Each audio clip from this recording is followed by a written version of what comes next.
Okay, let's get into this. We're talking about a really dramatic period in modern history today, the Arab Spring. A huge wave of protests and revolutions that just swept across the Middle East and North Africa, starting back in late 2010. And you really have to start with the one thing that ignited it all. It's a single, shocking fact. The entire movement began because a street vendor in Tunisia, a young man named Mohamed Bouazizi, set himself on fire out of just sheer desperation. And that wasn't just some local tragedy. It was this ultimate act of frustration that just resonated instantly across borders. So we need to understand not only what happened, but why. Why was this desperation so widespread? And why did the results vary so much from, say, Cairo to Damascus? To get that intensity, you have to look past the spark. You have to look at the fuel that had been building up for decades. People were demanding change for really three core reasons. Okay, so the first one seems like the most obvious one. Politics, political stagnation. Precisely.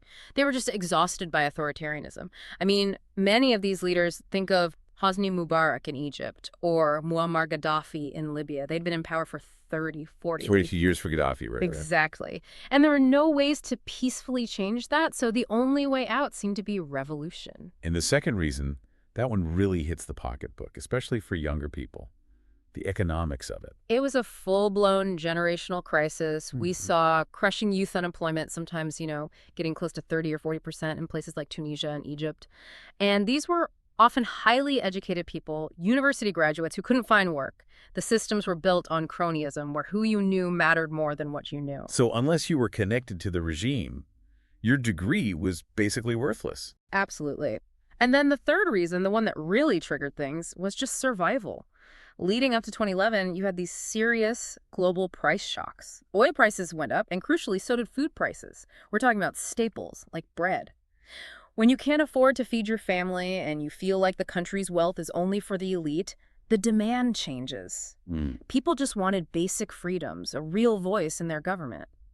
Let's look closer at that sequence, the spark, the fuel, and also the huge role that technology played in all of this. Right, so the initial spark Bouazizi's self-immolation in Tunisia after an official took his produce cart, that became a symbol. It was a symbol of shared unhappiness with corruption, with the lack of dignity. People realized their frustration wasn't isolated, it was collective.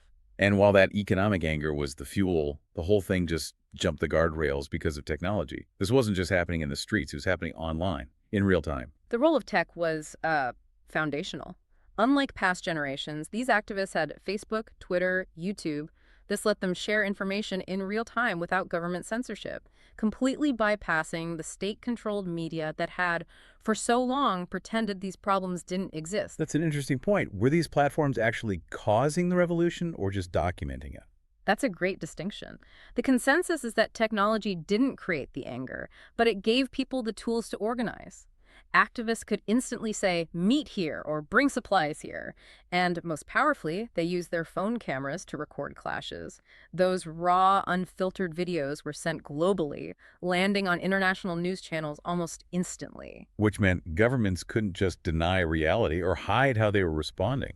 The speed of it all, jumping from Tunisia to Egypt to Yemen in just a few weeks, that was only possible because high-speed internet let people share tactics and, motivation. It was a true shift in the power dynamic. It gave a single person a tool to hold their government accountable on a global stage. It proved that freedom to communicate is essential for political freedom. So that digital wave really broke through first in Tunisia and Egypt. Let's look at those first successes, starting with the country where it all began. Tunisia. Its movement is often called the Jasmine Revolution, and it was the first time a dictator who'd been in power for decades was forced out.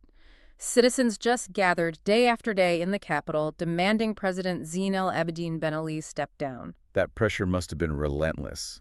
What was the turning point there? It was the sheer volume of it, the sustained public dissent. That, combined with the military being reluctant to, fire on its own people, the pressure just became too much, and Ben Ali fled the country in January 2011.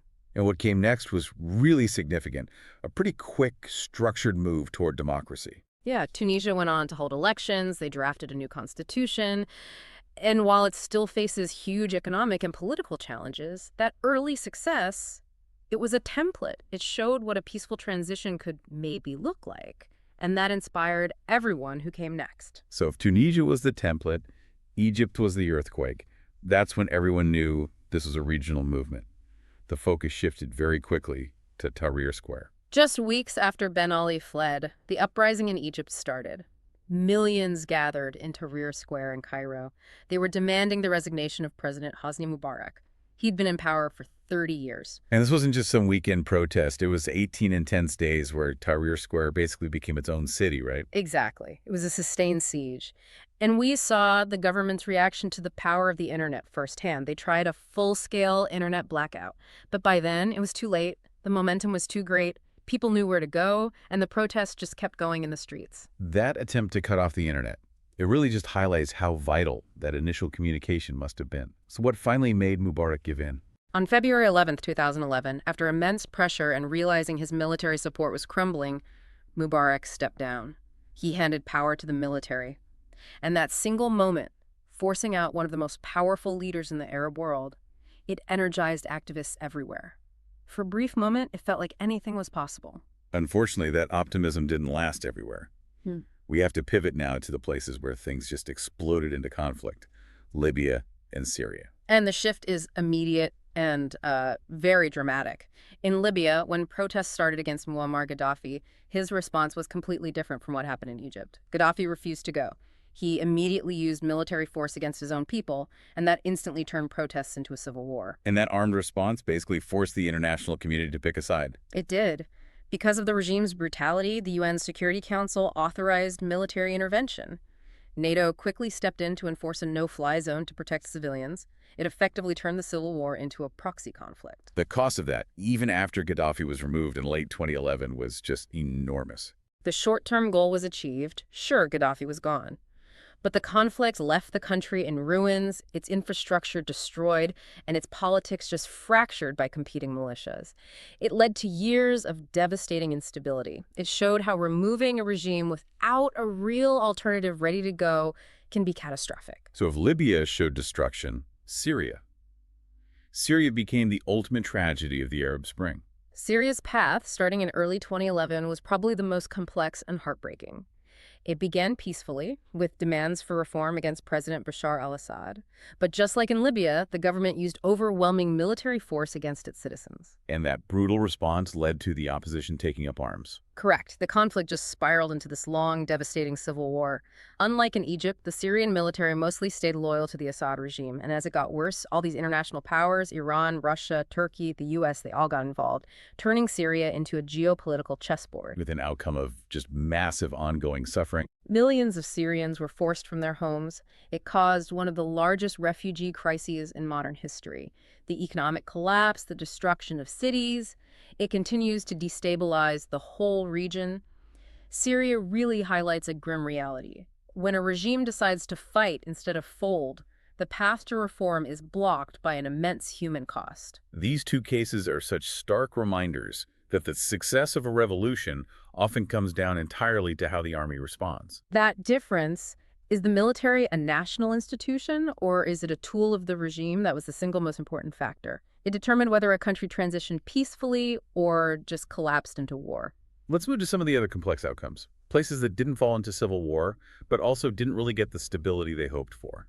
Let's look at Yemen first, a country that got a new leader, but not a new fate. In Yemen, the protests were driven by extreme poverty, demands for clean water, housing, and also calls for President Ali Abdullah Saleh to step down. It was a long period of back-and-forth violence and negotiation. And the negotiation eventually led to a deal, right? How did Saleh leave? He agreed to a deal that let him transfer power to his deputy, but in exchange, he got legal immunity, meaning he couldn't be prosecuted for past abuses. But this transition, it just failed to fix the basic problems. Deep regional divisions, economic despair, rising sectarian tensions. So even with a new person at the top, the country just wasn't stable. It completely failed. It paved the way for the internal conflict with the Houthi movement and others, plunging Yemen into the brutal long-term war we see today. It's a lesson that just changing one name at the top isn't enough if the state itself is fundamentally broken. Okay, now to Bahrain, a small island nation that saw a very specific and very quick intervention to stop the revolution from spreading. Yeah, Bahrain's protests were centered on the Pearl Roundabout in the capital, Manama. The demands were mostly for political rights, for more representation and equality for the majority Shia population. They felt marginalized by the ruling Sunni monarchy. And the response was unique because it involved heavy assistance from neighboring countries. That's the key. The government crushed the protests with its own security forces, but crucially, it invited the Peninsula Shield Force to intervene. That's a joint military unit of the Gulf Cooperation Council, led by Saudi Arabia and the UAE. It basically sent a message that surrounding monarchies would not tolerate successful uprisings nearby. And what was the visible symbol of that repression? Well, authorities arrested many key activists, and maybe most symbolically, they physically tore down the Pearl Monument. It had become the central meeting point and the symbol of the movement. Some minor reforms were made later, but the main demands for real equality were never met. It proved that external support can shut down internal dissent very quickly. Throughout all of these different movements, from peaceful sit-ins in Tahrir to civil war in Libya, there was one group that was always on the front lines. We have to talk about the vital role women played in all of this. Women were absolutely foundational to the Arab Spring. They weren't just participating, they were leaders. They organized marches, gave powerful speeches that energized the crowds, and they managed crucial logistics like setting up field hospitals and coordinating food in the protest camps. And they saw this as an opening to push for their own rights, too. Exactly. For many women, the revolution was a dual demand: political freedom for the nation and better rights for themselves. They became these highly visible, essential forces for progress. And while many struggled to keep that influence after the immediate crises were over, their role in 2011 fundamentally changed how people in the region saw women's ability to lead. That level of visible participation, that's a permanent change, even if the results on the ground are mixed. Which brings us to the aftermath, the ultimate lessons learned. The final map it's a mosaic. As we've said, Tunisia got a rocky path to democracy. Egypt cycled through military rule and back. Libya and Syria dissolved into chaos. Other countries like Morocco and Jordan, they made minor reforms to try and head off larger uprisings. So the geography didn't change, but the relationship between the people and their leaders was altered forever. Absolutely. The main takeaway is that people learned that their collective voice can challenge entrenched power. No leader in the region now operates without that fear of a coordinated, tech-enabled mass uprising. So what's the core difficult lesson that the world learned from all this? The core lesson is that getting rid of a regime is far easier than building a nation. Protests can tear down a structure in weeks, but building the strong, fair institutions you need for a stable modern state courts, free press, a stable economy, fair education, that takes years, often decades. And if you don't immediately address that initial economic fuel, that lack of opportunity for young people, the tension just stays there. It does. The initial goals of dignity and economic justice were rarely fully achieved. The search for freedom is always a complex journey, and the events of 2011 are still a major turning point in modern history. It reminds us of the profound risks people will take for a better future. The Arab Spring really proved the power of collective action, but it also showed how incredibly difficult it is to turn that momentum into stable governance.